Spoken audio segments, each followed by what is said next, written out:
start the meeting with a pledge of allegiance.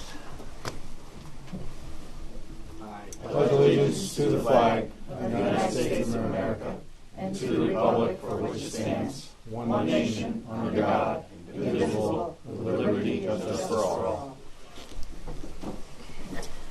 Welcome, everyone. We have Tim Patrikas and Tim Keeney, Selectman, Brian Wissinger, our Assistant Finance Director, Kim LaFleur, our Operations Director, Bill Meyer, Board of Finance, Allison Maynard, our Social Services Director, Chris Boucher, our Recreation and Leisure Services Director, Jessica Miller, our Library Director, Shirley Warner. Andy Phillips, our Chairman of the Library Board. Ed Phillips, nice to meet you, Ed, Chairman of the Library Andy. Board. Andy Phillips. Sorry, Andy Phillips. I got your back, boss. Don't you worry about Bob that. Sosha. Frank Poirier, Somerset. Yes, and Chief John Roach. Welcome, everyone. We have a full agenda tonight. So the first item on the agenda is boards and commissions, resignations, appointments, etc. I received letters of resignation from Bonnie Kamiga, resigning from the Cemetery Committee, and from Dave Marty from the Economic Development Committee. I accept these letters of resignation with regrets. The next item is the finance and interim staffing request. Brian, I'll turn that over to you. Did you have to make a motion on those resignations? Yeah. I think you do. Sorry. Yes, and there's one appointment. And the appointment would be Everett Morrill to Ethics for a 2-year term starting December the 22nd. Make a motion to accept the resignations with regrets as presented. Okay. Second that motion. All in favor, aye. Aye. Discussion with Everett Morrill. I'll make a motion to appoint Everett Morrill as presented. Second. Any additional discussion? Motion passes. That's a 2-year term, Kim. I'll have to look that. Say effective December was the date. Yeah, he December was 22nd. he was due 12 How you doing? Karen Hawking has just joined us from CERT. All right, Brian, the next item is the finance interim staffing request. So, yeah, in your packets, let's give everyone, you guys, a copy of the young kid's resume. He's a sophomore at Western New England University College of Business. He's currently pursuing a Bachelor's of Science in Business Administration. His most recent job was reviewing company assets and liabilities with a property management company. Before that, he was a teller for Westfield Bank, so he's got customer service experience and analytical experience. We had 3 candidates that submitted resumes. One had taken an internship by the time we were able to put everything together. So we interviewed 2, we and myself, Lisa Madden, the tax collector, and Walter Topliff, the assessor.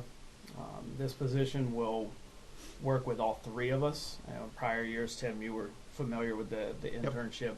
In prior years, they only worked directly for me, and we figured give them a full finance department experience and understand how we develop the tax list, how we collect the taxes, and how those affect our budget process as well. So I'd like to request that we hire Nicholas Gard at $16 an hour. This would be for a 120-hour internship with the Town of Somers Finance Department. Make a motion that we accept as presented the recommendation to hire Nicholas Gard as an intern. I'll second that motion. Any additional discussion? Yeah, lives in Westfield. Working hours work for him so that he's not driving back and forth for a 2-hour shift. Are you going to set up a schedule? Yeah, so it's he convenient has for him? classes in the morning. He's done by noon every day, so he'll work in the afternoons in the 3 offices. Anywhere from 9 to 15 hours a week, depending on the days and so forth. And as I recall, last year's was pretty successful from your Last year's perspective. was very successful. What was the outcome of that, and how the student? She went on to get an internship after that with Voya. Oh, okay. She worked for Voya for quite a few months handling their receivables department. Yep. And then she's since now graduated, and she's working I think she's just working at a restaurant right now until she figures out exactly what she wants to do, but she was very successful in my office and did great things, helped me out quite a bit. Excellent. How long do you expect this internship to last? It's 120 hours, so my guess is, depending on how many hours he can work, it'd be anywhere from 10 to 15 weeks, depending on the time Okay. frame. Great. Since I've been on the board, we've had an intern every summer, which has been assistance in taking out some of the workload during the summer months, Yep. et cetera. Preference has typically been to town residents, but also we pick around the area, right? Right, so we put it out to, a few different colleges in the area, Bay Path, Western New England. We didn't get on the Yukon list in time this year, but we sent it out to them. Bay Path didn't have anyone of interest. Western New England provided us with 3, and from those 3, we ended up with 2 candidates that we interviewed. Okay. Great. Good. When would this start? Pending a background check within the next week. He would have to come in and do his background check and fingerprinting and so forth. So Monday's the 20th, so probably the 27th would be my guess. Thank you. Okay. Next item on the agenda is. We got Take a vote. Sorry, I apologize. All in favor? Aye. Motion passes. Thanks, Brian. Thank you. Next item is the Emergency Management Director's appointment. Currently have an opening at the Emergency Management Director, and I referred you to the correspondence that I sent to both you gentlemen. And I'd like to turn it over to John Roach, who gives an overview on that, John. Yeah, so I'm not sure if there are any questions, but so the recommendation was, well, part of it, history is we don't have a great handle on the emergency management, exactly the tasks that are required, the amount of time, the amount of effort. I think talking with the other department heads, there's been a lot of kind of questions about that. One of the things that we are looking at doing is so the recommendation was utilizing Lieutenant Glenn Reynolds from the fire department to handle that. We would trial it on like a 1-day-a-week basis, where he would go in over to the EOC. He wouldn't necessarily be dedicated to the EOC to be able to catch up, do paperwork, meet with the CERT team, meet with the state, do some of those meetings, and get us a better understanding of exactly what the town needs, what the town is, where the town stands, and then we can adjust it from there. As I've listed in the report, Lieutenant Reynolds has got 20 years in the fire department, knows the town inside and out, grew up in the town, lives in the town, has been through a lot of the emergencies in the past, has done the drills, the exercises, the events, and the real calls. And I think he'd be a good asset for that. Also, on the fire department side of things, as a supervisor, part of my job is to try and find, for somebody that's been in the department for 20 years doing the exact same job, I'm trying to find new ways of challenging or giving growth opportunities for some of the employees in our department. I think this would be a great opportunity for him to kind of branch out and expand a little bit, as opposed to just being strictly always in the fire department, getting a little bit more exposure to the other departments and other town agencies, and being able to help out with, he already does some of the grants in fire department, but to be able to take that and expand that experience and work with the emergency management side of things. What sort of expense do you expect on this? There will be no expense except. Well, there's some for- extra hours, I think, Yeah. possibly. A little bit for overtime here and there, but what we're going to do is also, we've got some budget for part-timers for backfill, so in the EOC, if we need to, we can backfill some of those hours in the fire department with my regular part-timers that I already have. So, on a full-time equivalency basis, what was the prior role for EOD, and what's this one? Are we cutting time in half? Are we? Yeah. I Wow. don't think we had a good handle on the exact number of hours the prior EMD was working. What do we need for the town to be effective to make sure we've got an effective response in the case of something that happens? We've outlined that in. Well, and that's where my question comes from. So I'm right now, I'm hesitant to say let's go to this. Are we compromising something that we're not taking into consideration? So right now we were going to start it with 1 day a week. Okay. And the thought was the first selectman and I would meet every 30 days and revisit and set a defined set of goals and objectives for them for that 30 days. And then at the end of the 30 days, be able to come back to the selectmen and or the board and say, we need to keep it 1 day a week seems to be appropriate, or does this need to become a 2 day a week or a 3 day a week transition and adjust it accordingly. The other thing is Lieutenant Reynolds' schedule. He does work 12-hour days, so it actually allows him to. He can come in at 8 in the morning and still work till 8 o'clock at night, and so he can be available. My questions aren't on his qualifications. He's clearly qualified. I just want to make sure we don't short serve the town on the expected commitment that we need to make sure we've got an effective program on it. Yeah. So really my questions are all about, are we allocating, are we budgeting the right amount of time for him to do what's needed to be done to have an effective program here? It isn't about the qualifications of the candidates. I think that's what we're going to find out, okay? Because in the past, the previous position, in my opinion, wasn't being properly managed and or defined. So- I'm sorry. So a 30-day cycle, can we get on our agenda a recurring update, at least Sure. for the next 3 months from you, that Oh, yeah. Right. it's working, that That's we the need to whole revisit? purpose, I mean, okay? Yeah. Because as John, as Chief Roach has indicated, this position hasn't been properly defined, the job content outlined. We're in the process, in fact, we have done that. And we have a qualified candidate which we think will meet those qualifications. He may come in and say, this is a bigger job than the 1 day a week, as John indicates, and we'll have to take a look at that. The prior position, in my opinion, wasn't being adequately managed.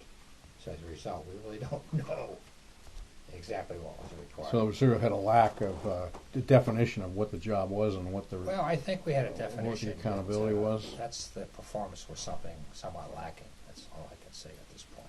And the fire department does have bandwidth, so like if we get in this like a week or two in and say, hey, he needs 2 days a week, I can do, we can bump it up. So- And this is also, if I can just chime in a bit. Sure. You know, Glenn, you're gonna appoint him maybe tonight, okay? And then on the back side of things, Bud and I are gonna draft a letter, basically, this is a probationary period, and to see if he's a good fit for this, we don't know. So it's kinda a twofold kind of thing.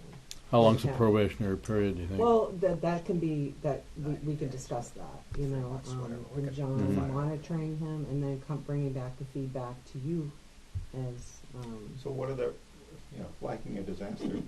Well, What are the metrics that we can use to well, say that it's I think we're effective? Yeah. prepared. On the for bottom it. of my letter, I did sit Sorry. down with Glenn and with the feedback from Bud and Todd and Jeff, and we gave like a list of like items we'd like to see accomplished in the first 30 days, Yeah. Very which is thoughtful. basically like 4 or 5 Yeah. work days, but I think that's a decent chunk of work right there. Yeah. So when we have an emergency management issue, God forbid, we'll probably have one in the future. Well, we have things in place. Yeah, we I mean, we have reach the out to the deputy fire director. department, to the police department, have our to CERT team, we Public have- Works, to You do jail the board, et cetera. EOC, don't you? We have an Is that emergency your- management that's what plan your in place. title is? We just have to have Okay. the right. Go to one conversation. EOC. Well, that's what it is. You know, somebody's gonna sit there and do that. So I read those, forgive me, I run a sales department nationally. I hate ambiguous goals. So when I see things like update the town's emergency contact list, I have no idea what that means. Okay, So so the town does so I guess I would be looking for things that I have 100% confidence in you, maybe even more, Mhm. right? How do we make sure that this board is informed that the early indicators say we have a potential for success with this being a part-time job under your supervision, that we've got the right guy in the right place? And these, I don't mean to say it like this, but I gotta say it like this, another way, these seem a little fluffy, right? So what are the tangibles that you can come back to in 30 or 90 days and say, we're rock solid that if there's, heaven forbid there's an issue that pops up in town, we've done the best we can to protect the residents, to make sure we've got the right people handling these issues. I don't see it here, and that's why I'm asking, so. We can expand that.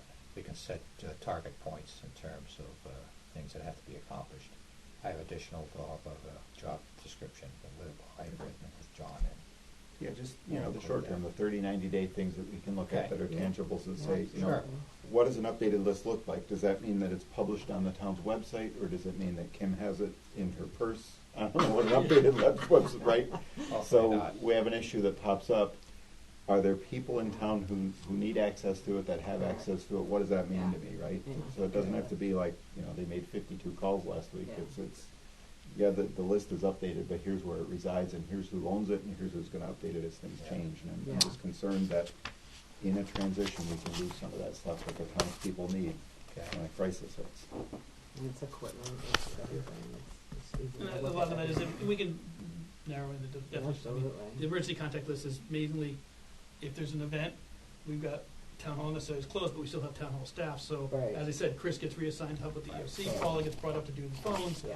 but there's also some wishy-washy. There's like the last incident. What happens with like Marie from finance? Yeah. And it's like she's I just remember- calling around, going, "I don't know." remember a if you thing need like I remember a thing when we lost power or a blizzard or whatever the heck it was, and somebody didn't know how to get to the dog cages at the school, right? What? That's an issue for people who have pets. I get it. Yeah. So I just want to make sure that we've got as many of those I's dotted and T's crossed as we can think Yeah, of. we do have a hazard mitigation plan. So Karen Hawkins here, she may want to make some comments. She's been involved. She in some doesn't. of I these. can tell by the look Oh. on her face. No, she's part of this team. Yeah. Okay? Yep. Yeah. He's a major part of this team. I have one concern.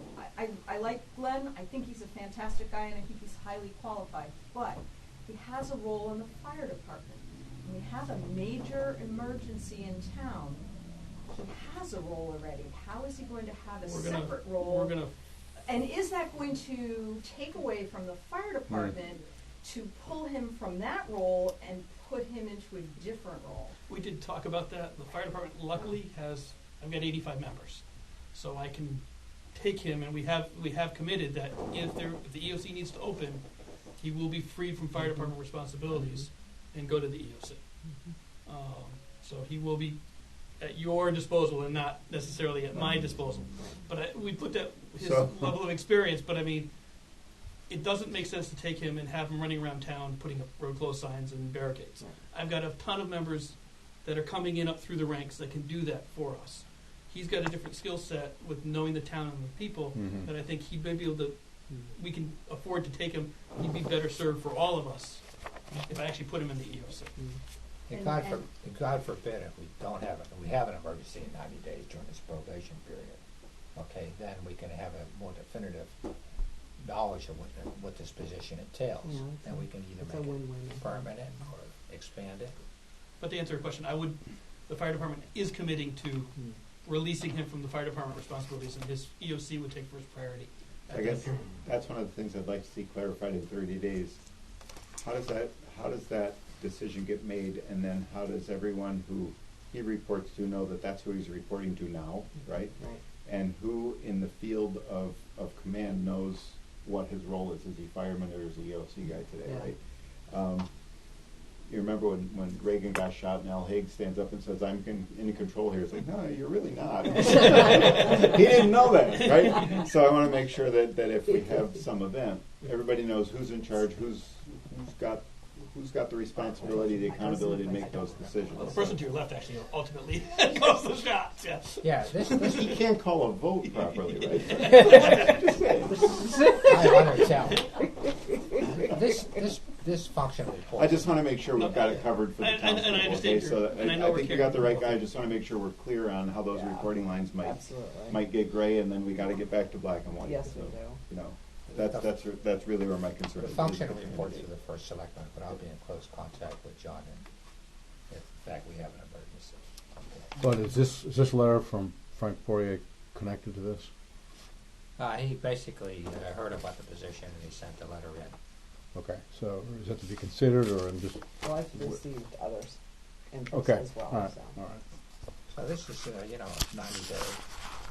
check off points. And we'll make the determination after that as to whether or not we do it. Well, I'd like to make a decision that's relatively final based on something going hinky, right? So Yeah. I don't want to say it's a 90-day interim position. I No, wanna say Ann mentioned it has to be an appointment, and Yeah. then we'll write up something with. So follow me closely on this, because I think I'm about ready to make a motion. I'm following. You ready? And I'm following. Make a motion that we follow Chief Roach's suggestion or recommendation that we support Lieutenant Glenn Reynolds for the position of, let me make sure I get it right, Emergency Management Director, with the condition that we'll see 3 monthly updates from the chief and from the first selectman as to progress toward goals to be defined in the first 30 days. Okay. Okay. I'll second that motion. Town's protected.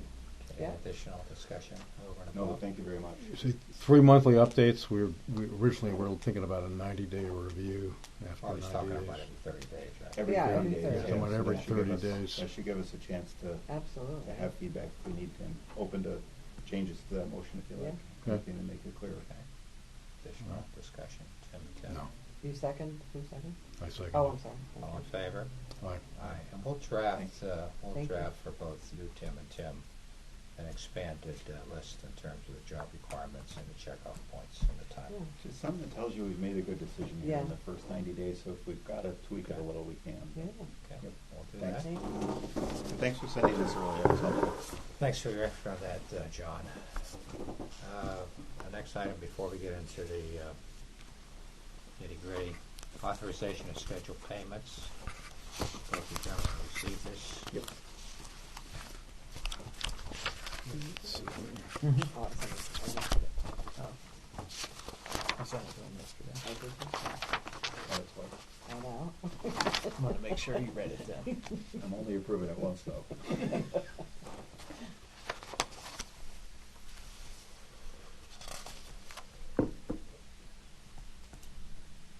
I will defer to Mr. Keeney. Yeah, just one quick question I have on the first page is under Summers Board of Education. This is a sort of a pretty simple question, but does the Board of Education have their own budget that Oh, yeah. we approve? Is that how it works? As they spend it? Is that We don't approve No. it, but the townspeople. what is this $2,346? Brian? $2,346. I'm gonna find it and see if I can answer. Item number 970. Check for 970. Check number 970. Is it show check numbers on here?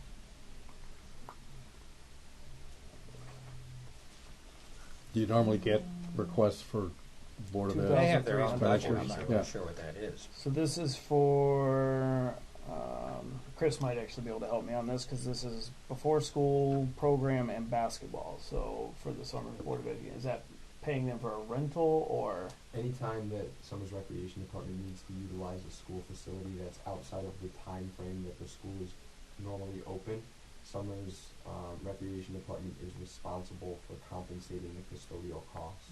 So for the before school program, the custodial hours begin at 7 a.m. We have contracted with the school to actually have the school open at 6:30 so we can accommodate families that need to drop off their students at 7 a.m. So we pay for that out of the rec self-support fund. And then the basketball costs are Saturday and Sunday. The school is normally closed. Custodians are scheduled to work. So when we have basketball games, custodians show up, they open the school, they prepare the facility for us, and we compensate them for that, again, out of the rec self-support fund. Yeah, these are not general fund items. Okay, thank So you. the total budget, 2/3 of that school and Board of Education. They approve their own budgets, with the exception of some of these incidentals.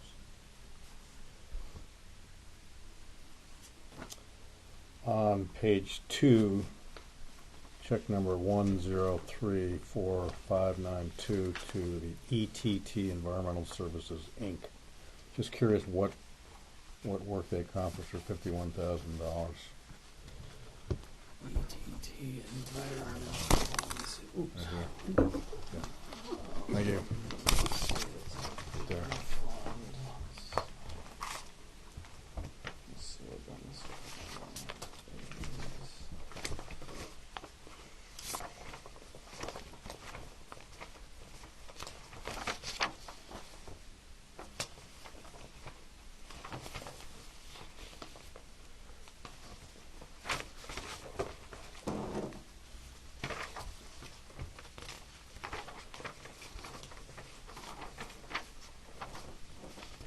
Body Energy Resources. ETT Enterprises. This is part of the bond project. So don't know exactly what this is. Part of the school bond, though. Okay. I know they finally buried the tanks up there, so. That might be what it's for, considering it's an environmental company. School bond meaning, It was That's part of the the $6 bond million funds that, bond. yeah, part of the $6 million school Right. bond. Which included includes the track and constructions, everything. track, Yeah. Yeah. Yep. Oil tanks in the ground. yeah. Yeah, so that might have something to do with the oil tanks. Okay.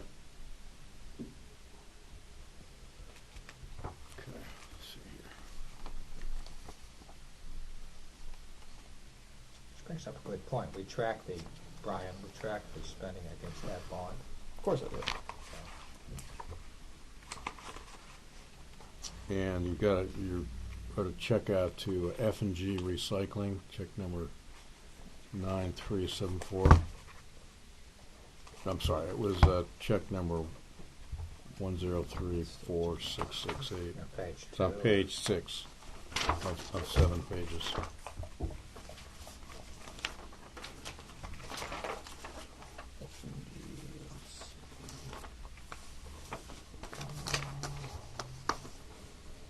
Waste disposal in town. So this is where we're paying for recycling services at the transfer station? That was either to haul stuff from the transfer station, yeah, because the buildings would have been USA hauling, so yeah, it was to, my guess would be to empty containers at the recycling center, Where's the recycling center? the transfer station, Oh. I mean. Todd likes to call it a recycling Yeah, center. so A lot of people do. it was figured out eventually how that center runs, but so Yeah, we're paying for the handling of recycled materials at the transfer station. we had to pay for the removal of the roll-off dumpsters that are there. They Cartage. bring us new ones, and they bring us empty ones and haul off the other ones, and we pay either by the ton, depending on what it is, or we pay by the dumpster load, depending on what it is. Right. You see the word recycling, you start to think that it's supposed to bring money in. Yeah, no, it does not. It does not. Oh, we Okay. actually do generate funds from the transfer station with cardboard and recycling. Yeah, it's Right, but I'm just so curious minimal. how this is a major expense compared to what we bring in, right? Yeah, oh, absolutely, Yeah. absolutely. Yeah, the saga continues, Tim, because I did hear back from USA Recycling on the issue that I brought up last time about my town bill, the bill that I get from them for hauling the trash. And they're saying that they are also charged some part of the disposal fee, which I'm not sure Todd would agree with. So Todd says that we pay the disposal fee, but USA Hauling say, no, they pay the disposal fee. Meanwhile, I'm looking at a 9% increase on my home bill, and I can't Everybody's figure out got who's. Yeah, I was hoping Todd was going to be there because I Yeah. had some questions for him. I got too. no clarity on why I'm paying an increase of 9% on my home bill to USA if the town's paying Yeah. a hauling fee. Absolutely. Yeah, I think we need an explanation somewhere down the road here of how this all works. Everybody in town who's using those folks to transport their trash saw an increase. The increase isn't at all, from what Todd's telling me, related to the actual cost of the trash recycling, because that's what we're bearing as a community. There's something. We can something put worth this looking on the at. agenda for the next meeting. Yeah. Yeah, that'd be good. I'd like to get He wasn't here clarity at the on- last meeting either, right? Todd wasn't. No. No. He was Both the out. gentlemen got a copy of the latest Right.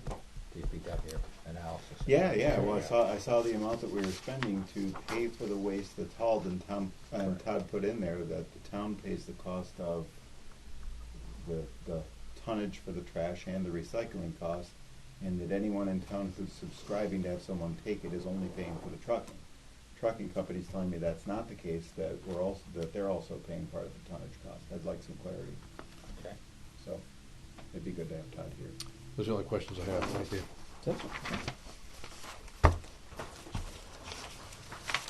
Want to make a motion, Tim? Yeah, I make a motion that we approve authorize the payment of, what's the total here? $344,812.09 as submitted. I'll second. Any additional discussion? Aye. All in favor? Aye.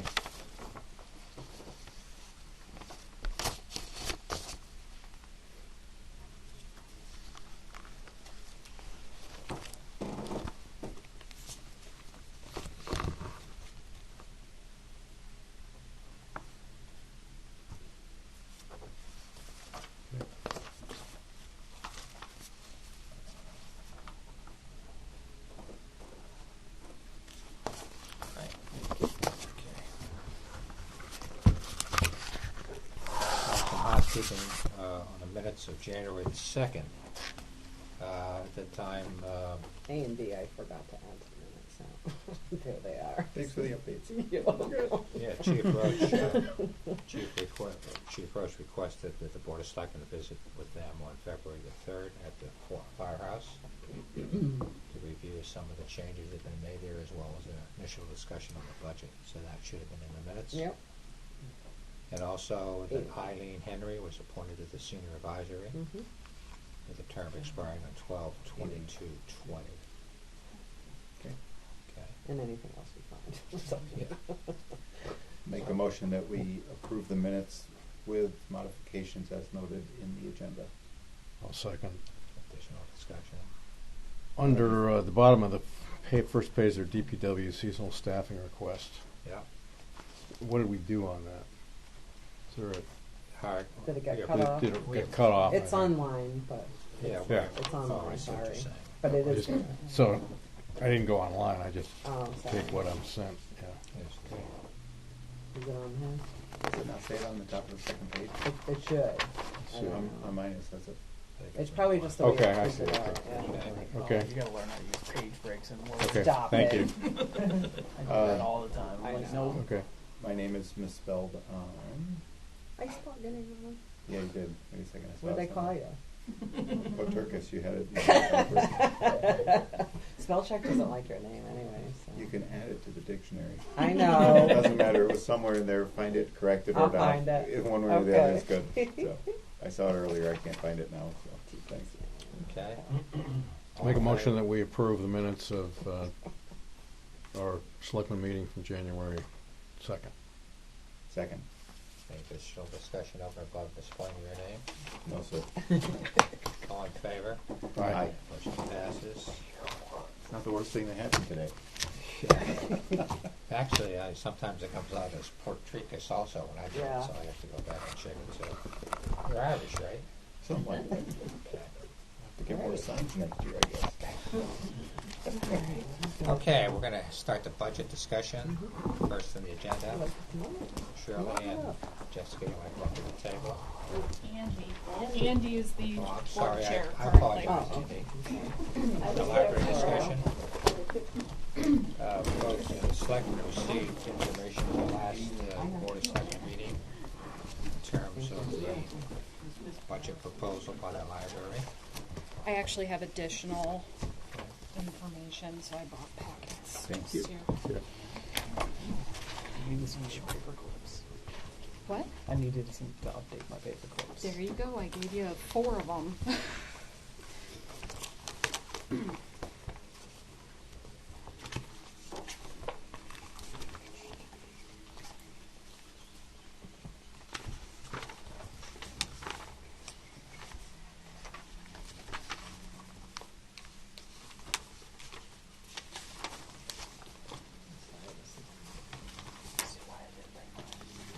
So you're paying for trash removal again, Tim, on line 5.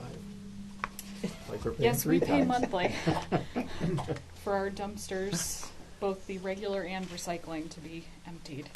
And that also went up. So, yes. We should do like the state parks do, carry in, carry out. We're not doing your trash anymore. Save you a couple $1,000. Okay, Jessica, you wanna take us through this? Sure. So there are, in the packets that I gave you, and also I'm sure this is what Brian gave you, the first 3 pages are the line item breakdowns of the library department budget. So we have a building maintenance line, water line, heat line, technology, electricity, audiovisual materials, automated services, supplies, printed materials, and I'm hoping to add another line for programming. So, would you like me to go through each of them individually, or did you already get a chance to glance at them? Do you have specific questions? Well, I have a I couple can- questions, but I'll defer to my colleagues here. But I notice your budget's up 7.27%, which I guess primarily is the addition of a full-time, or converting a part-time person to a full-time person, replacing that with another part-time position. Is that correct?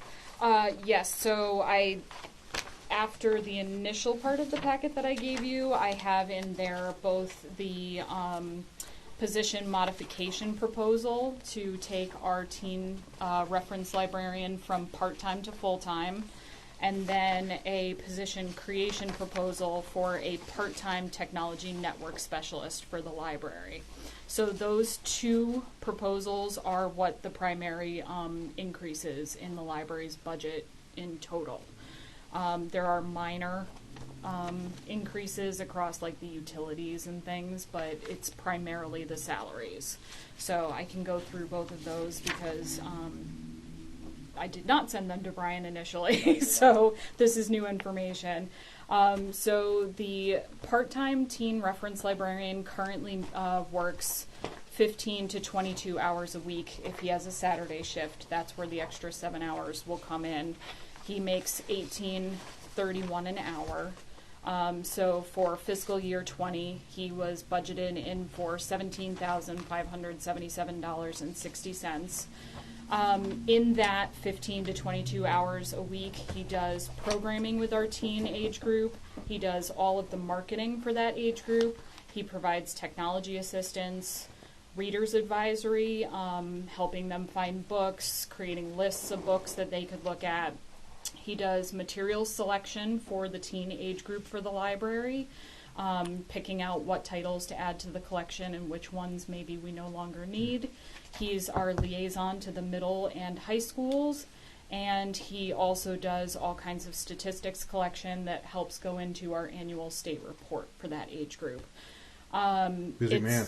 Yes, it's a lot of work for Brooke in 15 to 22 hours a week.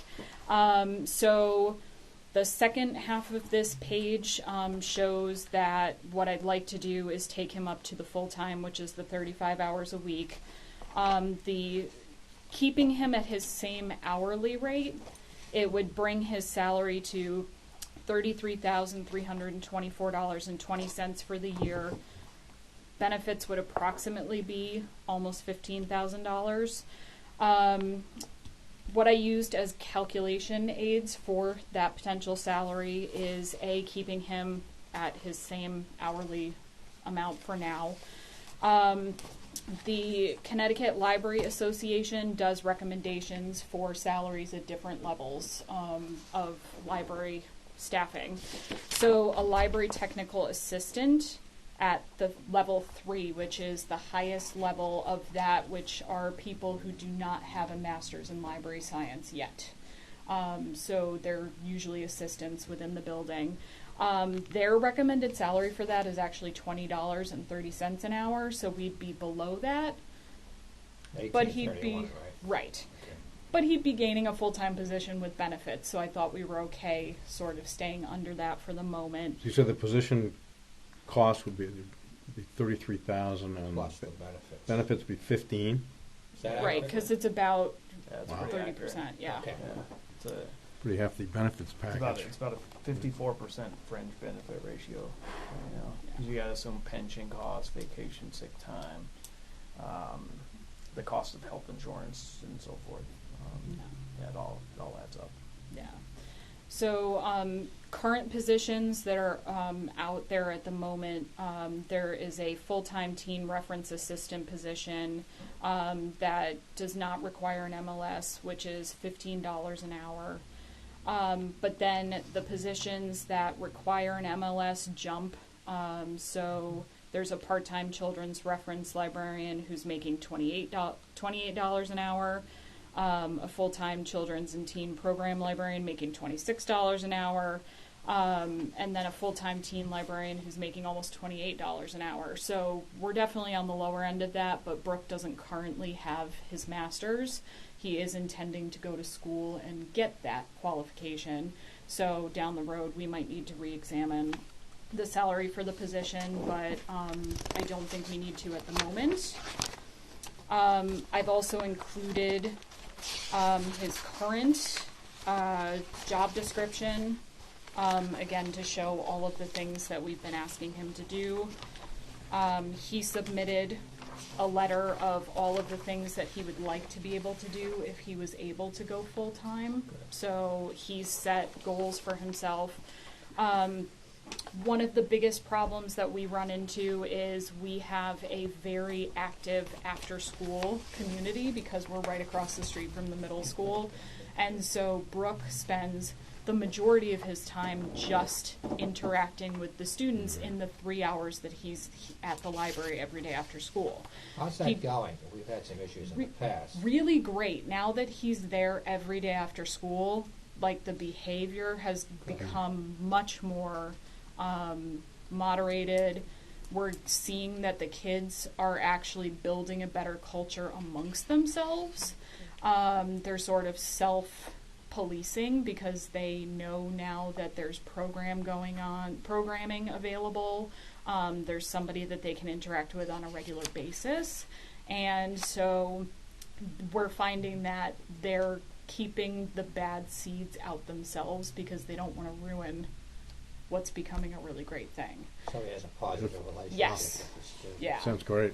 The problem is that, like I said, he's so interactive with them after school. It's not giving him time to plan more. It's not giving him an opportunity to really interact with the schools the way we'd like to see. We'd love to be able to send Brooke during the day to, meet with, there's a middle school book club that meets at lunchtime. I'd love to be able to send him to participate in that once in a while. To go to their media centers and interact with their media specialists so that we could build an even stronger relationship there. And to be able to even expand what programming we're offering so that we could do more night and weekend programs. So being able to expand into the full-time hours would really be able to open up what the library could offer to the teen community. How many kids are attending this after school? We get anywhere between 10 and 45, depending on what sports are in season and what the kids are doing, because they'll come to the library for an hour and a half before they then go to practice at school, because there's a gap from when they get out to when they start their sports practice. So we end up with an influx during lacrosse season. That's our one of the big ones. But we get, in the actual programs themselves, we'll have 10, 12, 15 kids, which a lot of libraries fight to get. We're lucky that we're across the street from the school. Once we have them sort of Well, that was the design when we built the school library complex. So have you looked at options of a second part-time instead of moving this from part-time to full-time so that the investment we make in the town doesn't necessarily go to benefits but goes to direct student services, direct patron services? Can I speak to that? Sure. I don't think that's a good idea, simply because, one, we had a heck of a time trying to find somebody to do this job. We had another part-time, actually I think she had an MLS, didn't she? Yeah, Yeah. Lori did. And she was only part-time. She left. Very quickly too. Yeah. She left very Yeah. quickly. Well, Yeah. we might be the development ground for people that want to move But on they to aren't out something there. else, so. They aren't out there. We have a hard time finding it.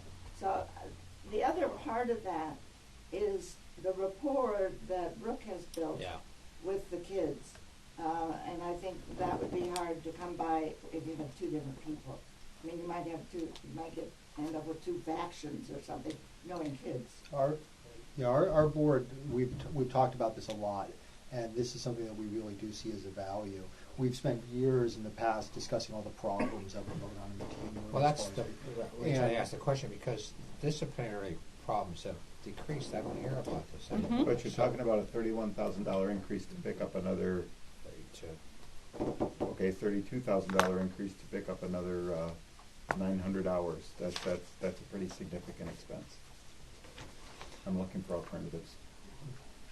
I also feel strongly that it benefits the library in multiple ways to have another full-time employee. I included Brooke's latest evaluation because I consider him to be an excellent asset in the library. So, I think Brooke would be an excellent addition to our staff as a full-timer. Staffing in general at the library has become much more even-keeled as we've managed to increase the number of full-timers and reduce the number of part-timers. It used to be very piecemeal, the way the library was staffed, and we actually have more flexibility for people to be able to take vacation days or sick days without causing a panic within the library because there's other full-time staff members already in place working those same shifts. As I said, with specifically the teen area, one of the things we really want to increase is the relationship with the schools. And I don't know if adding another person into the mix would be helpful, or if building on the relationship that we already have between Brooke and the schools, I believe would be more beneficial. And then Brooke's current schedule is primarily just after school hours because that was when we needed a body in the room. What I'd like to be able to add, as I said, is either, morning hours so that he could go to the school system, or evening hours so that we could do additional programming. And I think if we added another part-timer rather than increasing him to full-time, I'd be again trying to find a person who could fit those strange hours and not necessarily get the stronger benefit of having the same person doing that. How long has he been on board, and how long have you been working with him? More than a year. I want to say it's about a year and a half now. And he's made significant strides with our teen age group. And he is an excellent addition to the staff in general. He gets along really well with everyone, and I think I can't say enough good things about him. So Why are you having difficulty attracting people for this position? Is it because of the content of the job, or just, I don't know. I think some of it is just there aren't that many, this is a fairly new, concept, if you want, I don't know what to call it exactly, in public libraries, to have a separate teen space. We were kind of on the cutting edge of it when we expanded the library and put a teen room in there that everybody because of course it was open house and so on, all the librarians in the region came, they were like, oh my gosh, you have space for teens. That was brand new 10 years ago. I would like Allison Maynard to weigh in here. She's our new social services director. She's got some experience, I think, in terms of the teen issue, etc. Want to make some comments about that, Allison? Well, I think, from what is being expressed, I think that it does add a lot of value, and the continuity of having a sane person being willing to engage in the school system. I can understand the value that you think that would add. I'm not super familiar with the challenges that you've had there at the library, but I can imagine. And it sounds like he's brought some stability to the library and to your after school. And I know of a lot of children that go there, and it's a nice asset to the parents as well. They know they're safe and there's programming after school. So I think it makes a lot of sense what you're proposing. So is there anything from the Board of Education that says they would support more collaboration between the town library and specifically what programming the school libraries could do in conjunction? I mean, again, we're talking about a significant investment for 1,000 hours. I don't have any documentation that I could bring. However, I can't remember her last name right now. Margot. Sorry, the new middle school principal, Margot. I remember her name either. Martello. Thank you. I was like, I call her Margot in our emails. We have talked, Brooke and I went over and met with the principal and vice principal from the middle school because they're both new this year. And we actually discussed the possibility of partnering together on different programs and being able to do collaboration. And we're in the process of trying to, we wanted to give them, the the beginning of the school year to get settled in their new positions before we started, jumping on them. So we've been giving them some time, but we are hoping to work with them. They've got the kindness program that they're doing this year, trying to get the kids to do small acts of kindness and things. So we were hoping to build on that and bring some programming to the library that would reflect that. But as I said, we haven't gotten into any kind of details yet for that. And prior to Brooke being hired, I mean, our contact mostly with primarily the middle school, because it's right across the street, what seemed to be with discipline issues, instead of what's going on, what's the program going to be. And as a board, it's refreshing to not be hearing discipline time after time, but we're looking at numbers of like, there's a guitar, they're doing a guitar or a ukulele thing. There's real programs giving these kids something to do. It's also a benefit to the parents because their kids aren't wandering around aimlessly. They're going and doing something, not just sitting and being disruptive, but engaged in something beneficial. Yeah, I want to support that because Chris basically initiated an after-school program, which has been very, very successful, right, Chris?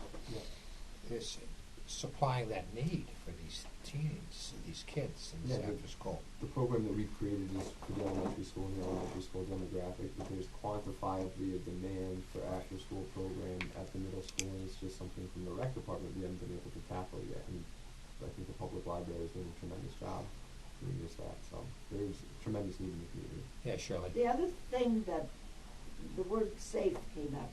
Right. Parents know their children are safe. Correct. That's always bothered me because none of our library staff, except Brooke, at this point in time, looks out for those kids. They could walk out that door. We can't say you can't go out that door. What are they going to do in the parking lot? What if there's a predator in the parking lot? We have no control over that. So I mean, people have been killed in libraries, okay? They've been shot. Yeah, we know about that. We've had people in the library expose themselves. I mean, come on.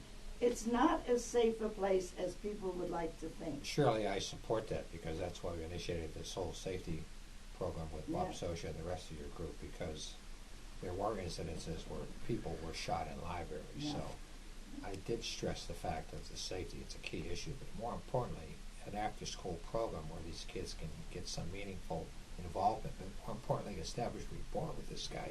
Right. Gentleman Brooke, I haven't met him. He sounds like a wonderful guy. We want them to want to be there. Yeah, and clearly the town needs things because the programs Chris has put in place tell us that people want them. So my whole issue is that the benefit cost on top of the labor cost is a concern for me. I'm sure it's going to be a concern for the Board of Finance, and I don't want to vote no on the proposal because it's something that needs to go to the voters. I think you've done a great job with it, but to your point, Shirley, if it is a new and burgeoning thing with libraries, it seems to me that if it's new and burgeoning and other libraries want it, the educational system will be cultivating students in that realm, and it would serve us well to at least research through some of the educational institutions in Connecticut whether or not we can provide an internship like Brian's led the way with in finance, something to help mitigate that cost so that we don't necessarily have to move a part-time person to a full-time, but we can double the part-time hours and have a better investment on the community. So I support the program. I'm just challenging the added expense of the benefits, and I understand we might lose a good guy, right? But we might be that community where people come to develop on their skills, pad their resume, move on somewhere else because we're not ready to bite that whole bullet yet. But that's a voter decision, not mine. I'm just letting you know that's my perspective. I do just want to make two statements about that. One of the things that came up was that Lori left very quickly. I do want to make the statement that Lori came in as our first part-timer in that position, dealing with all of the behavioral issues that had developed without a devoted person in dealing with that age group. And she was also one of those people who's very, very lucky that she chooses to work. She does not have to work. Her husband makes more than enough money that she doesn't have That's to work. specific, that's And not so a general, she- let's generalize. We're looking for a person to fill a role for a job description, let's stay away No, from I the know. specifics. But then what I was going to say as well is I don't want to contradict Shirley. However, teen services is not what I would consider burgeoning in our field anymore. It is a 10 years service ago. that I was going to say 10 to 12 years ago, it became something that started to develop, and now more and more libraries are attempting to have full-time positions for that specific age group, just like you have a children's librarian, just like you have a reference librarian, and a lot of places not only have like your reference librarians, but they also have specific adult programming librarians. We're trying to hit all the different age groups with equal force. I don't know if that's the right word there. Equal opportunity. So meet me partway. How do you cut $8,000 out of other expenses to help offset the cost of benefits? Where do you get $8,000 that from? I So can't necessarily I've got do. I've got two proposals just Okay. looking at this. One, just looking at the increase in his salary and then the proposed network specialist part-time. I mean, I guess honestly I would need some justification on the network specialist if we've got, Can we outsource that? what's that? Can we outsource that to the folks who use town hall? Well, we do Well, already. So I don't know what the job description is necessarily, and I don't really have time to read it right now, unfortunately. But I mean, that's 13,000. But as well, I mean, if this is something the library really wants, I mean, the library could offer to help assist pay for some of this in the first year as well, too. Sounds to me like a very thoughtful proposal And it is a and a great investment. Great investment in the community. It is, and and like I said, I I like think if that we term could bridge the investment. gap in the first year. It's not just an expense; it's Then- an Right. investment. Yeah, and if you could bridge that gap in the first year, it makes the pill a little easier to swallow in the second year. You pick up half, and then the second half, you build Surely that bridge. it's obvious that this position function is growing, so it really can't be handled effectively with a part-time person. That's in essence what you're saying. The rapport is such that it's going to feed upon itself and grow even more because these kids respect this particular person. That reminds me, Mike brought up last year, there's a fund. Tell me what the fund, I forget what the fund is called. Library There's a trust fund. trust fund, but that's to be Endowment used for. fund. An endowment fund, Endowment right. for capital, right? Is that for capital? It's not specifically for capital. No. It can be used for any library operations. And in the past, Only a portion of it though, right? right. So in the past, you can't touch the principal. So we only focus on the audited gains. And in the past, was it 2 years ago? Yeah, they contribute a part of that. They percentage contribute a return portion to towards the security. general fund to help offset growth in their budget. Right. And then with the most recent year, fiscal 20, they contributed towards the security system to help aid in that as well. We look at the gains for the year. We don't look at the principal growth. Yeah, right. And so in the past, it was 50% of the audited gains. And I don't have the audited gains on me right now. I can That's get something them. they could come to us with from the library board and say we can help offset Absolutely. this increase with these. I'd be Absolutely. fine with that if they want to help fund it. I think that's exactly what that money should be used for in that I way. agree. I mean, it helps Yep. bridge that gap I so forgot that we're about not that. Thanks for bringing jumping that a up. large, Yep. tax increase or something of Yep, that yep, yep. nature. I don't think there's any question the needs there. I mean, I see this, I see the after-school program, I see what Chris is doing, and hopefully what Allison is going to do with social services. I think we have a responsibility as library to support the needs of the town. Well, we do, that's why I said I think it's a voter decision, but I also forgot about the endowment that can help offset that, to really make it a slam dunk for the library if that's what they want to do with it. The library board does contribute a lot to the everyday things that are going on in the library. Again, there was no small cost for providing adequate security, hoping to provide Correct. adequate security for the library, which really seemed to be left out of the grid. This was an initiative that Bob took, recognizing that we were kind of out of the loop here.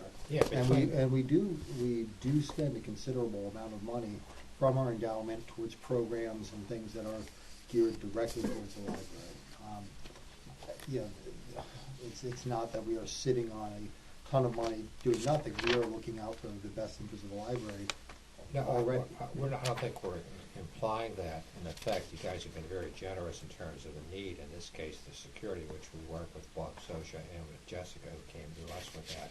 We wholeheartedly supported that. I think we have a viable program in place. So, again, as the Board of Selectmen, we have to go in front of the public to get approval for any potential budget to be put forth, and we just want to have justification. So I think the justification is here for the need. The question is how it's going to be funded. And that's And whether or not it's going to be passed. Yeah, that endowment that you have, is there a certain percentage of that that gets spent every year, or how does that work? That's just what he said. I'm sorry, I didn't hear it.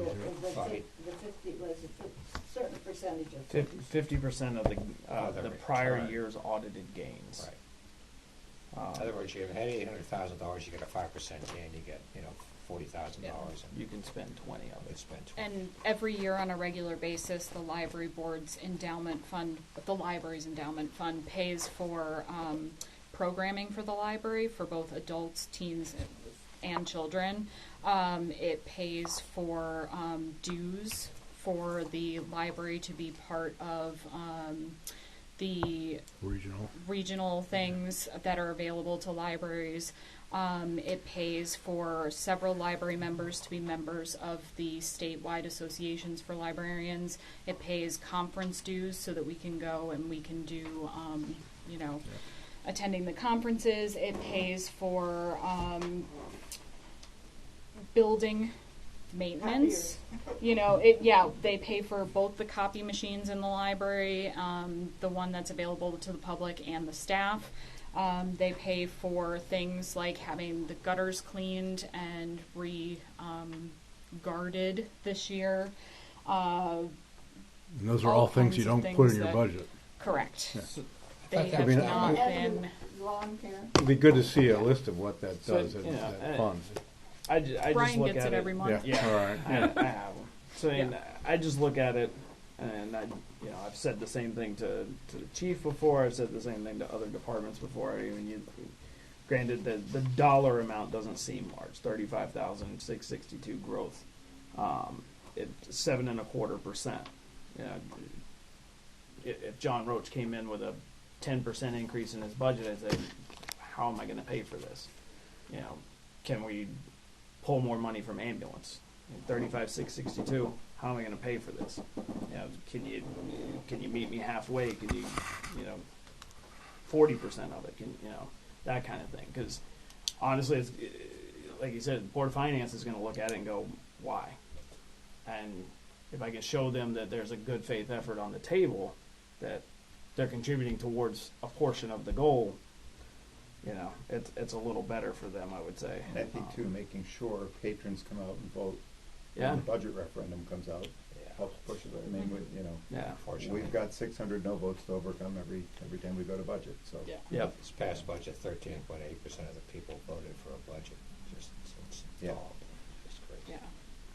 But this is something that I want to compliment you, Jessica, and the library board for the yeoman efforts you guys put forward. I mean, I get nothing but plaudits and compliments in terms of this, the programming, et cetera, especially with that after school thing. and it's a great resource. It really is. Very Just, impressive. I can recall issues we had with disciplinary problems and safety problems. That's all gone. I guess it's a credit to you as Yeah, well as I don't want to say it's not going to happen anymore ever, Well, but that's how it's we been heard it. greatly reduced significantly. And that Yes. doesn't come without a lot of good work. So Yeah. thank you for Is that. there a motion here? Do we need a motion tonight on this? Are we voting on something? I don't think No, we're voting on I'm anything. I think it's just. We're just, Okay, we're proposing and we'll. Yep. Okay. It was mainly Yeah, I a think- session to just And the from, details From my of- perspective, when we go to defend this budget in front of the Board of Finance, if we had some of that stuff from you that says, Yep. We worked with the school and here's the program and we think there's collaboration, and Yep. if there is a commitment that the library board can make, say we'll do this to offset it with our endowment, those would be helpful to have when we go to the Board of Finance to say, we want to support this too. Yeah. So I just want to make sure that we get a clear message. 'Cause Yeah, I like that and that's why I idea. said, can we just look at options if there's a program where they're churning these kids out that really want to get into youth services and libraries, great. If there isn't, let us know that so we can answer that when Board of Finance asks, have you looked at part-time? We can say, yep, they did, and there isn't any, so. Yeah, I like the collaboration with the school aspect of that too. Andy, do you can take care of that? The collaboration with the school as to what? Yeah, I can ask the principal of the middle school for a little more A succinct couple information. suggestions would be good too. And listen, we know, you know it, we know it. It's a daycare center for some of the kids that go there, right? Yeah. You've got to get those parents to come to the meetings and say, but we need this. This is what helps this community. This is why we chose this community. This is what we want the community to do for us. And I had this battle with pay-for-play sports when I was on the Board of Ed. I can't stand the fact that we have pay-to-play sports in a public school system. I lost that vote. To me, if we're going to have a public entity, it should serve everybody. Absolutely. And the library should do that. So I applaud all the stuff you do. I just want to make sure that we're locked and loaded when we go see Bill and his friends. Yeah. Because he's making notes. Thank you. Did you want me to go through the other Yeah, position proposal? That or? was the primary issue, but you want to go through any additional explanation as to, most of it's pretty straightforward, I think, but I don't want to speak for you, Tim, or you, Tim. Yeah. I don't want to take any time away from her. If you've got something you want to let us know. I just, because like Brian said, he hadn't seen this, so I just wanted to very briefly go over it and why I think we need it. This is the part-time technology network specialist position. Brian had a good point about that. Got it. Thanks. How's that defined? So the reason that I think we need someone and we're not currently getting what we need is because we in the past have relied very heavily on our consortial entity, Bibliomation, to provide tech services for us, like technology assistance. Yeah. That's part of what we pay them for every year. Unfortunately, at the moment, they are not doing a great job at providing that assistance to us. We should have them. We can't not have them, and I can explain. So, what Bibliomation, the consortium, does for us is they provide the circulation system, the software that we use to check in and check out all of the books for the library. That's the primary thing that we get from them. And that's connected statewide? Connected to a portion of the state. Okay. There's actually 3 major consortia in the state of Connecticut, and then there are several libraries that are just their own entities. And then there's the statewide network that sort of is trying to work to connect all of those, but for instance, at the moment, we're connected to the Stafford Library directly through our consortium. We're not connected to Enfield. So we can borrow something directly from Stafford, and it's nice and easy. For us to borrow something from Enfield, it's 2 different computer systems. We can still do it. It's just extra steps behind the scenes. So we can't just ditch our consortium because it gives us that benefit. I know. Could Tristan help us out here with this? Bibliomation is its own. Yeah, it is. It's very complicated, and they don't want to take anything away. Right. So, but like I said, right now, especially because then this gets into tech stuff I don't want to delve too deeply into, but Microsoft 7 is going away for Microsoft 10. And they are in the process of updating all of the libraries in their consortia at the moment to go from Windows 7 to Windows 10. We're 3/4 of the way there, which is great for us, but we cannot seem to pull them away from the other libraries they're currently assisting at the moment, so we're left sort of adrift. And as Kim mentioned, we had Tristan help out with a couple of things, which was great, but Bibliomation is proprietary, and they're sort of having trouble there. So what I would really hope is that if we got someone who worked for the library part-time, they would basically be our on-site person who would be familiar with the hardware, the software, be able to do some of that on site without us having to call anybody, and then they would work as a liaison with Bibliomation so that Bibliomation could explain something over the phone, they could do the work, and we wouldn't have to have Bibliomation come in.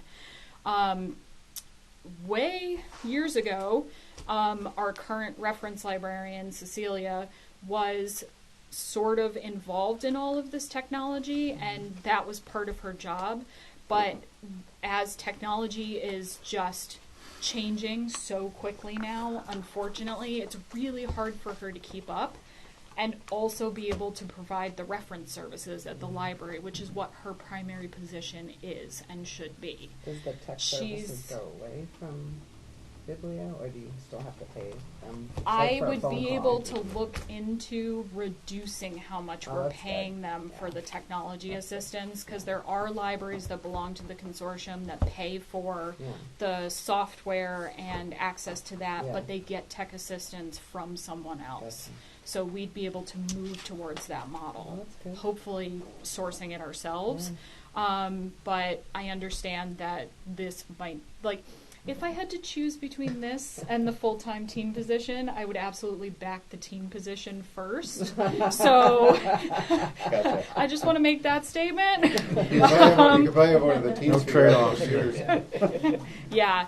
I'll trade you one tech person. Kim, does, Sorry. Is there any correct- way you could share, I'm sorry, Tim, is there any way you could share some of these technical services with another library, like Canfield or something else? Or? Well, as I said, Enfield is a totally different Yeah. system at the moment, so we definitely couldn't with them. Stafford you're connected to and- already. Stafford we're connected to already, but You're they unique. rely extremely heavily on Bibliomation. Chris, the director there, that's who he calls for all of his tech stuff, so it wouldn't really solve our problem. Is CREC or any of the other organizations we belong to working on anything in this realm or not? Not that I'm aware of. Okay. I just don't know. I'll look on their I can website. look, I can look. Yeah, if you would, just take a look and see if they're doing anything. If not, maybe I'll suggest something to them if they look at it. If it's a problem that's not unique to Summers, it might be a good thing to bring up at the state level and see if we can Absolutely. get I some of the small totally towns agree. working Because together. this is what the whole CEN network was about, Exactly. and so everybody could share information. And Shirley, tell George and I get said rid of hello. these type of, you know, I have a caregiver. Bibliomation. At least simplify it. Yeah. Yeah, okay. Jessica, why is there lack of service from this outfit? I mean, is it They must be because small. we're a small library, or we're just too busy? Or? I think there's a lot of factors. Bibliomation is I don't want to say they're a smaller company, but they are, there's two guys that really do almost all of their technology, like installing hardware, dealing with the network systems at different libraries and that. And we are definitely one of the smaller libraries in the consortium. 90% of that, our particular consortium that we belong to, is actually down in the southwestern part of the state. Then there's Stafford, us, and Suffield.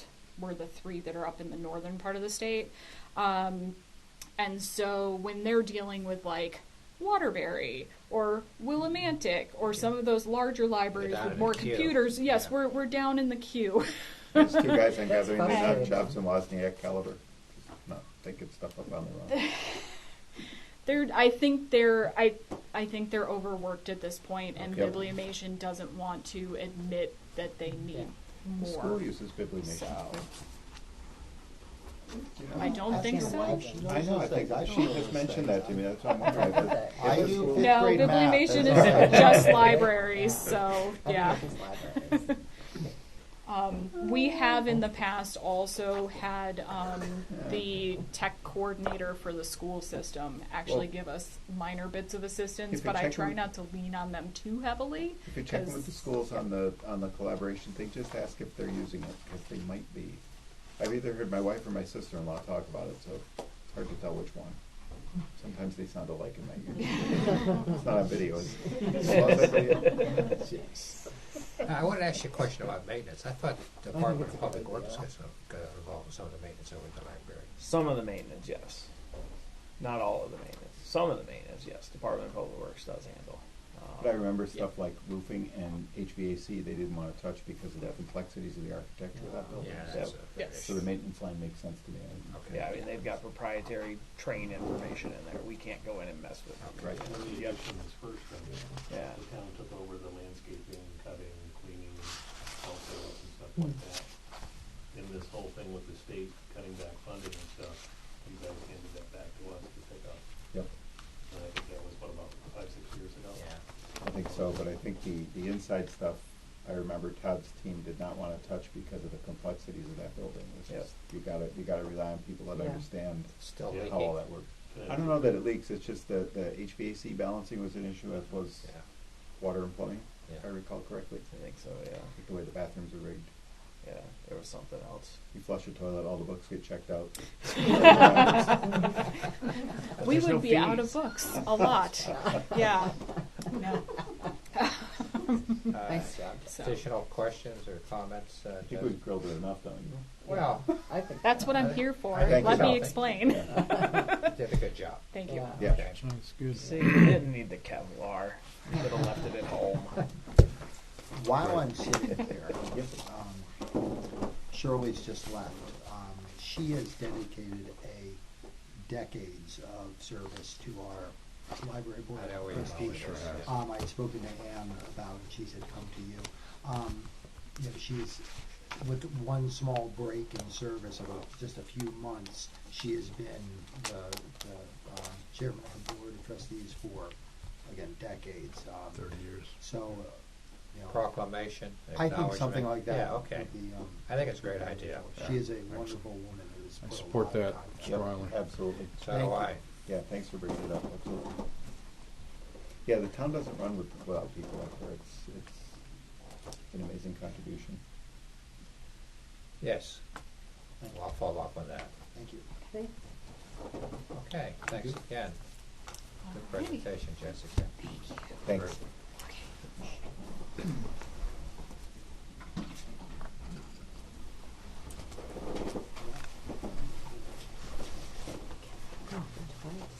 You can go.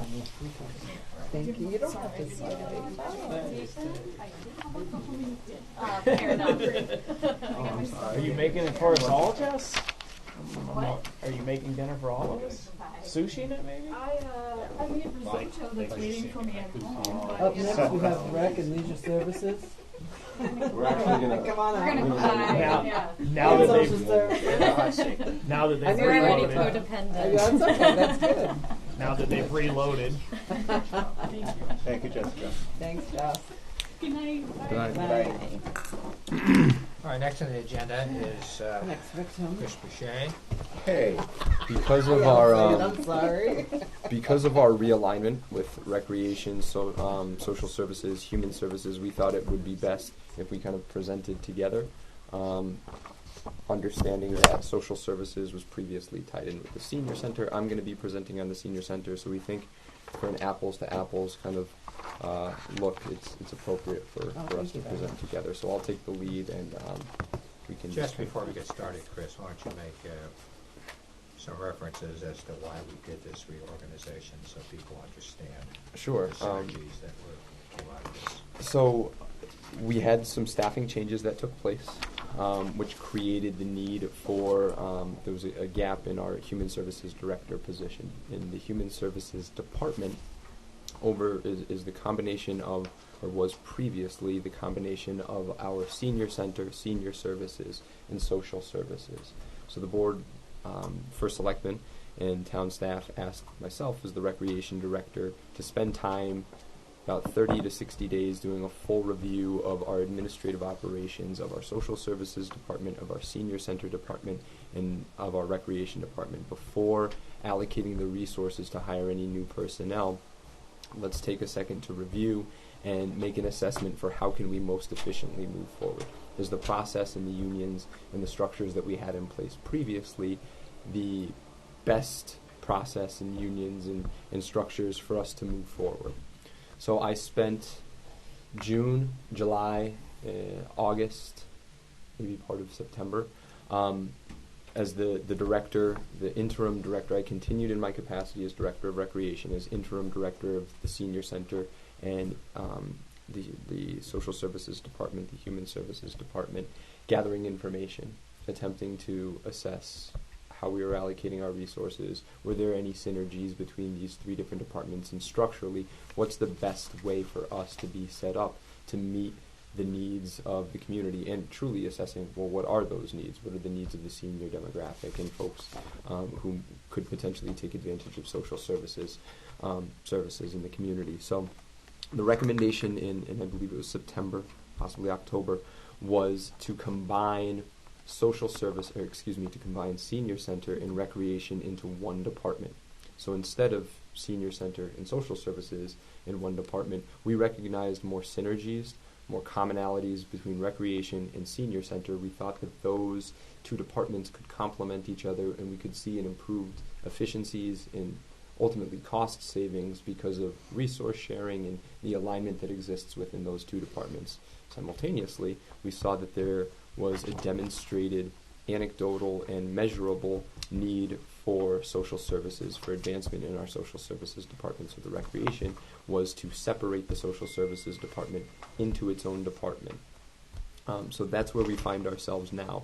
The net personnel movement that resulted was a recommendation of one additional full-time staff member. So what we have here on the left-hand side is fiscal year 20, the representation of recreation and human services and the costs associated with those two departments. Now, the alignment has changed. Human services is now recreation and leisure services, and we have its own social services department. But this is a 30,000-foot kind of macro look at what our total expenses are. So you'll note in fiscal year 20, beginning with 5100 and 5122, that's the salaries line for the human services department, previously social services and senior center, combined with recreation. Below that, 5130 is what was budgeted as a cost for the operation of programs, for the operations of the senior center, programs, publication of newsletter, outreach, marketing, the comprehensive costs associated with running that department. 5135 is our dial-a-ride service, senior and disabled transportation. And that was the cost that was budgeted in fiscal year 20. And then community services was specifically within the social services department. Pivoting now to fiscal year 21, you'll note that recreation and leisure services is now 5100, meaning that is no longer includes the social services director or the new social services director and our social services assistant. That includes all of our recreation staff members and our senior center staff members. You'll see 5130 is still our senior center operations, and we're looking at $9,600 in potential savings. And I think as we look at the savings in 5130 and 5135, you'll note that, I don't know the total, I think it's about $13,000 in savings, that those are really a direct result of the restructuring and realignment that we've had. We've recognized areas that we can improve efficiencies. So as an example, to speak in specifics, senior and disabled transportation. That was something that we were having a tough time wrapping our arms around for a little bit of time, that the Human Services Department, and when I took over, we really analyzed how can we run our dial-a-ride services more efficiently.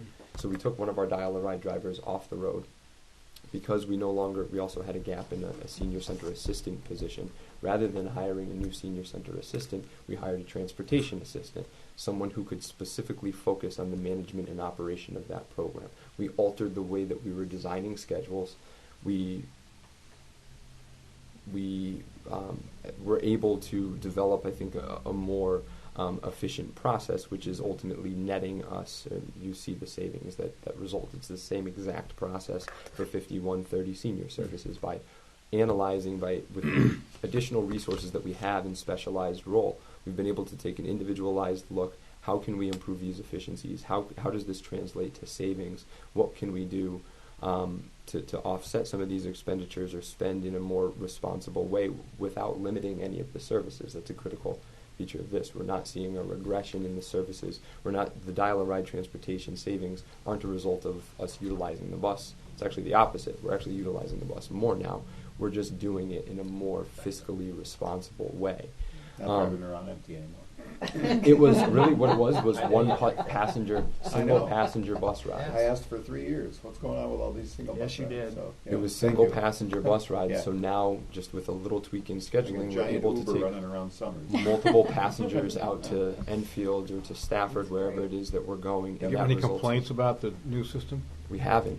No, because The compliments are rolling in. Yeah. again, because we have someone who's specialized in that role, they're able to provide the customer service that might not have existed before. So I think that that's recognized by the demographic that we're serving.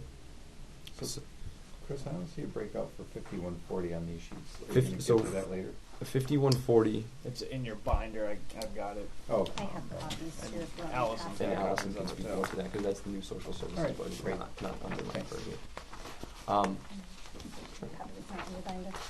So, if you look down to the, I'm just gonna pass these. To the lower left kind of corner, the deltas that we're looking at associated with this new person, new full-time staff member, these specialized roles, this complete realignment and a creation really of a new social services department with a tremendously qualified social services director. The net over the course of 2 years is $12,000, 284 in additional expenditures. Now, the way that we got to that was, you'll see fiscal year 20, we're proposing an total expense of $358,524. The previous fiscal year, we were at $324,092. Okay, so that's a net of $34,432 $432 increase from fiscal year 20 to fiscal year 21. However, we realized $22,148 in savings in the current fiscal year as a result of this realignment, which page 2 has a breakdown of exactly how we've gotten to that figure. and we're going to turn that back to the Board of Finance. We're not going to reallocate that at other accounts, right? That's a real savings, not just... Oh, it's real Right. savings. That's yeah. And I think that's just the start. Chris, what Chris has done is debated. Oh, I know, but I just want to make sure that we're Yeah. not calling it a savings on this one and then spending it on another piece of paper No. somewhere Nope. else. So No. I'll double check you on that. So you'll note We're open and transparent. I know you kind of words for that. a line-by-line breakdown of how we've realized this $22,148 of savings this current fiscal year, or the projected. So part of it is salaries, and you'll see that in senior center salaries, what was budgeted versus, our projected end-of-year spendings. But again, we're seeing a lot of these through just the improved efficiencies in management associated with the programs that we're already operating. We're finding creative ways for cost savings, whether it's the printing and reproduction of a newsletter, the programs and events that we're going to run. Again, the part-time hours that we're scheduling our drivers for, materials and supplies. The realignment, these savings are a direct testament to the realignment The structure. program and events went down significantly. Does that translate to less It doesn't. opportunities? It doesn't. The way that we're able to accomplish that is a couple of different things, a couple of different ways, but we're actually planning on expanding on the programs that we're offering right now for less. Wow. I mean, this is So- incredible. It's magic. This is an incredible realignment. Yes, it is. 60% of the savings in this We year got a are superstar with non-salary Allison, Great. plus savings. Chris's involvement in terms of the way he runs the organization. I think The the net data, effect is the increase in services for the community. well, I think too, the data-driven decisions that they're making are showing up as financial benefits to us, Right. that we're looking at things like how many people are on the bus, how many people are taking advantage of the program, what programs do people respond to, what do they want. I think that's why, to do something like that, not have any complaints, is phenomenal, Yeah. so. And I think that we're just getting started. I don't want to take Allison's thunder because she's got tremendous plans, but I mean, there's opportunities for us to get grant money, Mhm. which Oh, will yeah. increase these savings significantly, plus add to the services and the needs of the demographics in this town. No, it's great, it's So- great all around. How you doing on Splash Pad fundraising? Slowly but surely. Good. So it's kind of a grassroots campaign. We're Okay, still right. looking at Of course I do. he did. I was First, donor number one. first First donor. donor number That's two. true. My You work's get going a, to be you on get a top of gold your brick for brick. being the first guy. You get a badge. Yeah, or a you can get a pin, little some badge. sort of pin. No, Yeah. I'm first in. Yeah, that's what I'm saying. We're going to give you a we're going to give you a July, man. proclamation. I want to be next to yours. So we're still projecting summer 2020. My commitment to the town is never to show up in my bathing suit on the splash pad. Oh, okay? Dodge that bullet. Greatly appreciated. I just had a visual of that. That's it. Nobody wants that. And I can pass this off to Allison in just a moment, but you'll note as well that within our expense budget, Rec and Leisure Services 5100, that doesn't include any of our program operations. We're still operating completely self-support through the Recreation Department for all the programs that we offer.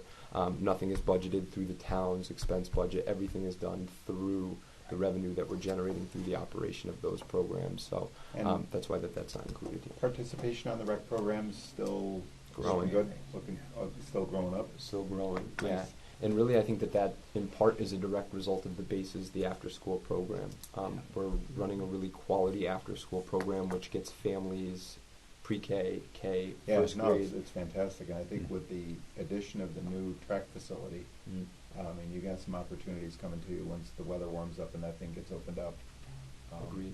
Good stuff. That's what the town The needs. two needs that we identify were, of course, demographics associated with the seniors and also with the millennial, these kids. And I think we're addressing both Yeah. of these at a very effective cost away.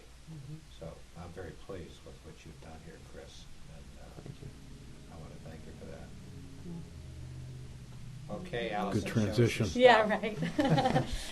So you'll see my budget has really, I've pretty much kept it exactly the same, taking what was in the community services. Obviously, as Chris said, my salary was moved out of human services down to the social services line, but decreasing just slightly on trainings and office supplies, but keeping it the same for now. I think what this restructuring has done is it's freed my position up to really take a look at not just our senior population, our programs. You know, I've been in the position for about 6 weeks, but my assessment of them is we are very senior-centric just by virtue of where we were. And so there's lots of opportunity out there for grant funding, specifically to develop our youth programming, which is a glaring need that we have in this community. 104 towns have a youth services bureau. We do not. So I hope to establish that not by bringing on new staff, but just to have myself and the social worker in the department take on the responsibilities, start representing the town at the Juvenile Review Board, and partnering with the school system. Also, you know, just partnering with Food Share on nutritional services that we're offering. I just met with the schools today, and they're reporting, you know, the need for a backpack program possibly within the school system. There's an opportunity for a pop-up food pantry possibly within the Kibbe Fuller building. Once again, no cost to the town. It's just through, you know, our connection to Food Share that we could offer that service. So, and then other grant opportunities, obviously enhancing and growing, continuing to grow. The Summers Comes Together committee as well. And so I think the previous director had a lot under her, and by virtue of pulling the senior center out from underneath and opening up that opportunity for me and for Christina to really grow the department. So, Bud has said to me many times, it's a blank canvas, and it's been a pleasure. The past 6 weeks have truly been a pleasure because I really feel like I can create a department that'll serve our residents and meet the needs that we really haven't been, just because we didn't have the manpower to Or do even it. define what those needs are. We're finding more and more of these things popping up. Mhm. Yeah, for sure. Plus, Allison has contacts with her colleagues in other towns too, so it's not like we're reinventing the wheel here. How long were you in Vernon? 2 years. And does the state of Connecticut do a conference for you folks? For the social workers, I know like Mass Council on Aging does a statewide conference every year. I don't know if Connecticut does something similar for not only social workers but senior directors where you can share those best practices, seminars, that kind of thing. so I belong to the Connecticut Local Administrators of Social Services, and we actually meet monthly. We actually had our meeting this morning, so I belonged to it when I was in Vernon, and I continued the membership here. Great, and that's in here, in the budget. Yes, Continue. yep, you'll see Great. that under trainings, yep. Good. Fantastic. So, this is just the first blush. Obviously, hopefully next year it will be expanded in terms of the ability to support this program, plus on the recommendations that she makes. So, I see this as just wide open. I really do. Awesome. Any additional questions for No. Chris or for Sounds good to me. Yeah. All good stuff. for Allison? Again, I want to publicly Great job. compliment Chris and the fine work he's done, justified our appointing you to this position. Thank you. You the man. And welcome again officially to. Yeah. Thank you. Yes, and thank you to Chris, because he's been my go-to for the past 6 weeks. That's awesome. You have a lot of good stuff to do. Yeah, Yeah. yeah. Alrighty. Good job, Right. guys. All right, Thank you so much. Oh. Thanks, Chris.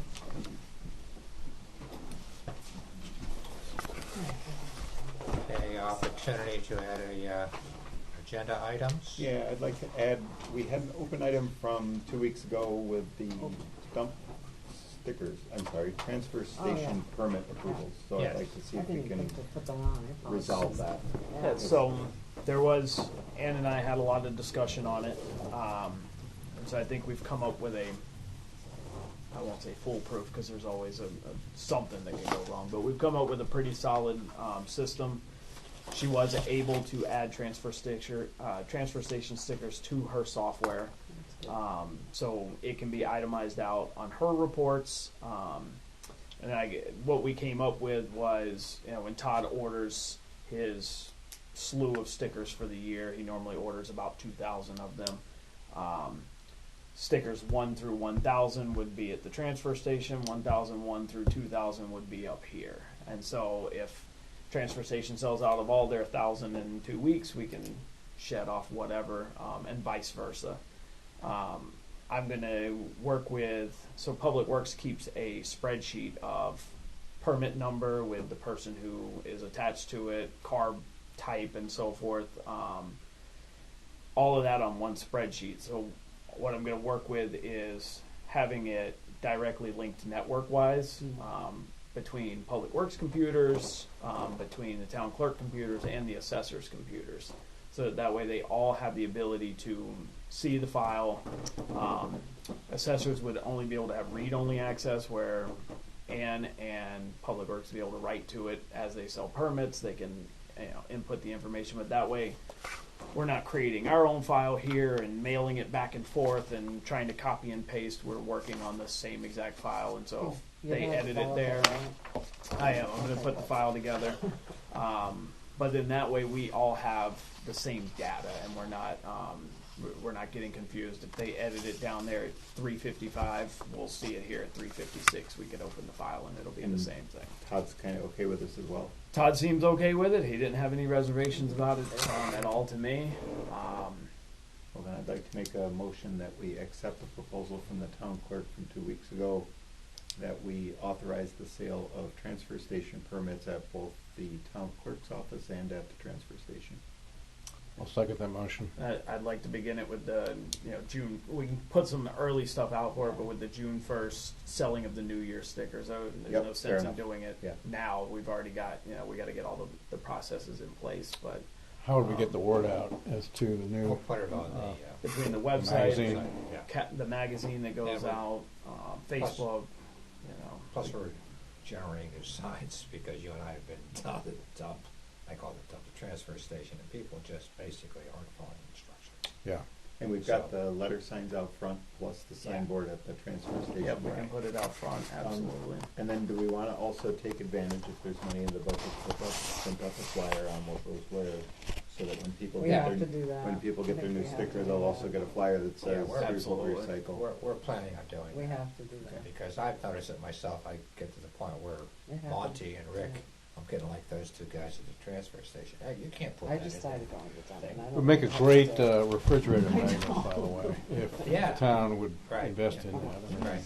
Because then they can just check it when they're throwing out all their household waste. By the way, the whole garbage collection business, the whole recycling business is undergoing major changes. Yeah, we know that. Well, it is, but we, And, you know, these are slight changes that we can make as we go through it, so. Right. Okay. But at some point, within the next year or two, we're going to have to And as a address. side note on that as well, I asked Todd, about the whole, we had the discussion of whether it's per car or per household.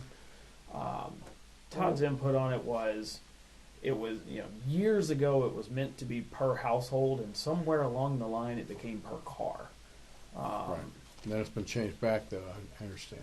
Yeah, so apparently now we're going to honor the per household. I told him, I explained to him how they do it in Manchester.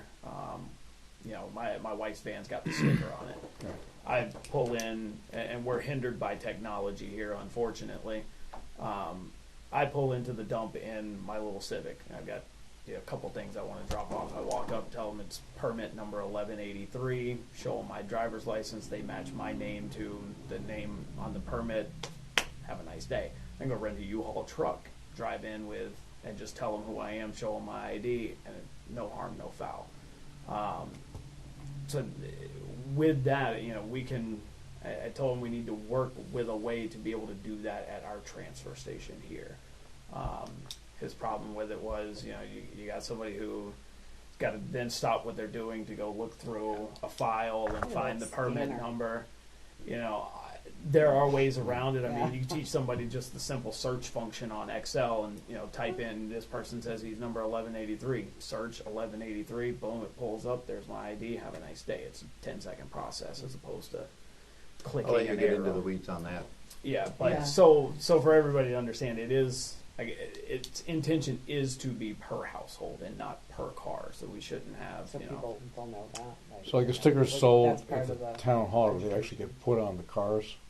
So that's a good question. That's something we're going to have to So work that out might as be an well. opportunity 'Cause to have a transferable sticker. Yeah, and even if it's, maybe we change the sticker, can we get it printed as a card, with some Or information on it? Print double numbers, like 2 number 1001s. Exactly. One for each car. Yeah.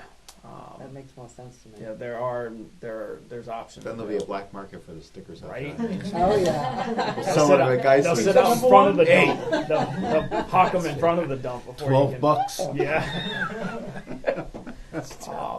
But yeah, so that's something that we should work on, because I don't know that our town clerk office in June should walk out to the parking lot to put a sticker on every single car, because they're my going to be God. dealing with dog licenses too. So it's Yeah. going to be, can you walk away to go outside to put a sticker on a windshield? I'm presuming if somebody buys a sticker, they're going to put it on their car, right? The majority of them do. What I've seen. If you got more than one car, though, you might I don't. not want to do that. I'm not down there often, but the few times that I have been down there, people will request to put it on like a clear CD case, Yeah. so that way they can just carry the case with them wherever they go. Probably not the largest issue we have in town. I'm going to trust that most people are going to stick it on their window, use it for its intended purposes, but I Yep. think the town clerk's suggestion of making it a customer service function from here was a good one. Yes, Oh, I it agree. was. Motion I on the agree. table is to allow her to do that. And you seconded, I Tim? second it. Yeah. Any additional discussion? All in favor? Aye. Aye. Yeah, good. Thank you. Okay. Citizens' comments? Crickets. Ready to adjourn? So moved. Second. All in favor? Aye. Thank you, gentlemen and ladies. 7:42, Kim. Thanks, everybody. All right.